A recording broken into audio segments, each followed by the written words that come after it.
This exhaust manifold is definitely a do-it-yourself job. You don't have to take it to the mechanic and spend a lot of money.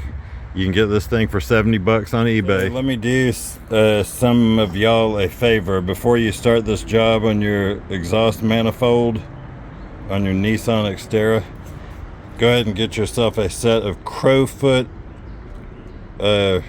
ratchet extensions. All right, ladies and gentlemen, today's project is, now here's the deal, I'm not going to actually videotape the whole project, but it's the cracked passenger side exhaust manifold on the Xterra. Okay, the reason that I'm not going to videotape this is because the gentleman named Fixing with Passion, boy, he's done a lot of work to his Xterra that looks a lot like that, except his is naturally aspirated. So what I'm going to do is I'm just going to try to cover some things that maybe I didn't see him cover. And the first one is, okay, here's where you're working. Now I took my power steering completely out because it was seeping a little, so I wanted to fix that while I'm in here, and took the battery out. I have not gone so far as he did to take the power steering bracket or power steering off, but that's because, like his, mine actually cracked, as you see. So actually you get kind of lucky when that thing cracks because it makes it possible to get out. Now you see I've got a couple of studs left in. So the first part that I wanted to address that he didn't is how much easier this is if you take the wheel off and then you take the cover off right there, which is that thing. Because once you do that,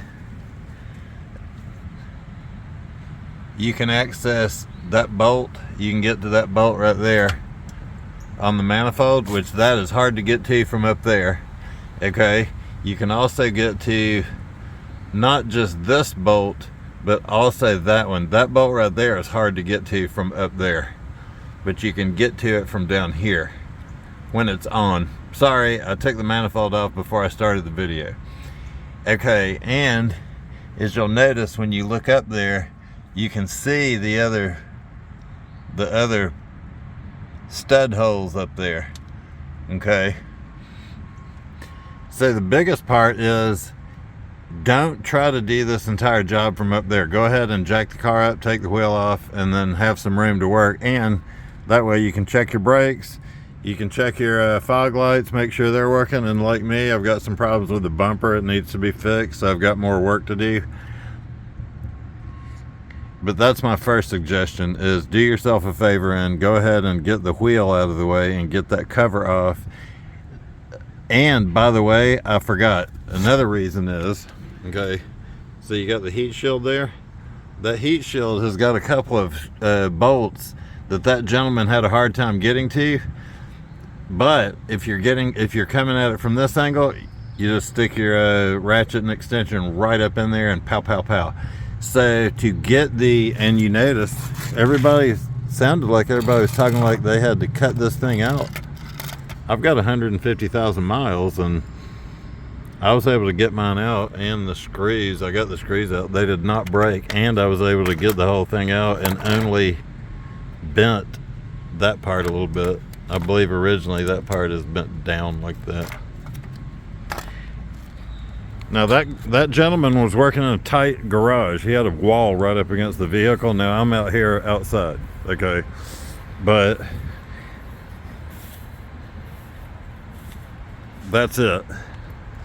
I'm hoping that I'm not gonna have to do what he did, which is where he took off moved this hose and actually took off, I mean, he might have taken off the whole power steering unit.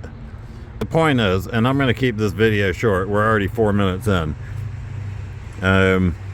is this exhaust manifold is definitely a do-it-yourself job.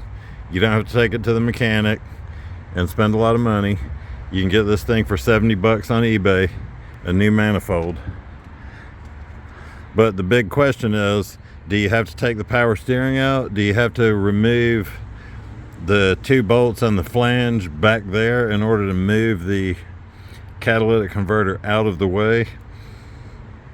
That I'm about to find out. Now, using a cheater bar is definitely helpful, but with the cheater bar, I was able to get all 3 bolts off the catalytic converter and all 6 bolts off of the manifold. The hard one to reach down there was made easier, first of all, because I had the catalytic converter off, and secondly, because it broke. So the hard one to get to is that one right there. Okay, but once you get the catalytic converter off, and especially if this cracks, then that becomes a little bit easier. And by the way, it also is something that can be done from right here. All right, so I'm trying to finish up the job here, and I wanted to report back on the tricky nature of a couple of the bolts. So the deal is, if your manifold just totally crumbles apart when you take this all apart, it's a lot easier to get to those bolts. But once you get it back in, the one, of course you've got the one down here, and I will tell you again, this is a whole lot easier when you can access things from down here. Okay, however, one of the bolts, which I did manage to get in, is literally right behind here, back there. So you do have to fish your hand in under here this way. You got to kind of push yourself up under there, so you got to be careful since you're up on jack stands. So to me, what makes the job easier is to access it with the wheel and the tire removed and the car jacked up. All right, but one of the most tricky things to finish is to tighten the bottom left bolt down there. It's like there's no clearance. You can see it plain as day. And so I need what's called a crowfoot wrench. It's one of those ones that has a hinge on it, so I can go in from down below. Look at it. It's like it's making fun of me there. See, it's right there, but I just can't get to it. But if there was a hinge on this, I could get to it to tighten it. These things right here, watch this. All right, this is definitely going to help someone. Okay, when you're putting all this back together, one of your big problems is going to be how to tighten that particular bolt right there. Pardon, you can see it, it's down there directly in the middle of the screen. And here's your answer. It's the one of these crowfoot extensions. I mean, watch how easy this is when you got the wheel and the tire off. You see it up there? It was laughing at me the other day. Now, I've already tightened it, but this way you can see.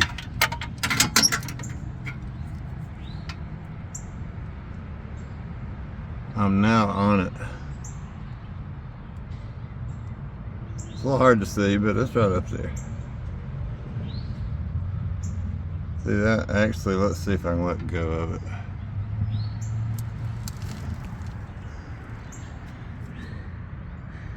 See? So now we're right on top of it.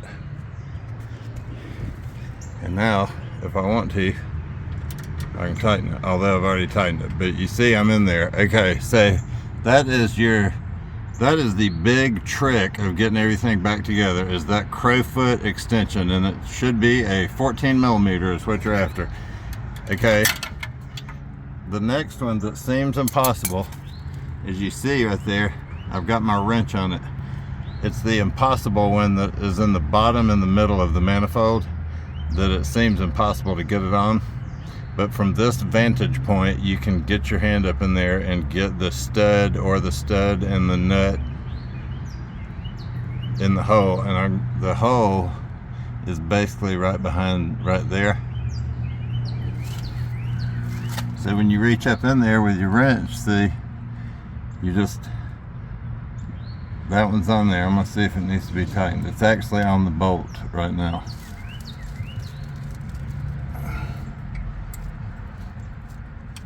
Yeah. See, so I'm actually tightening the hard one to get at right there. See that? And it clicked.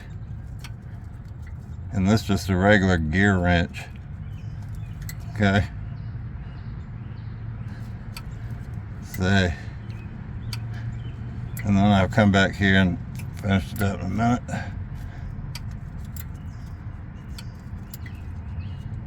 But you see, it's not impossible.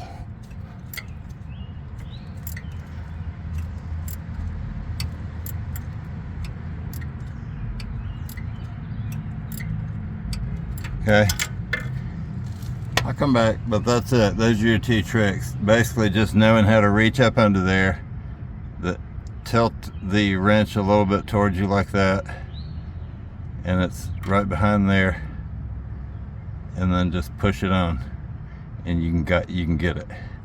And then that one right there, get that crow's foot, and you get done. And also,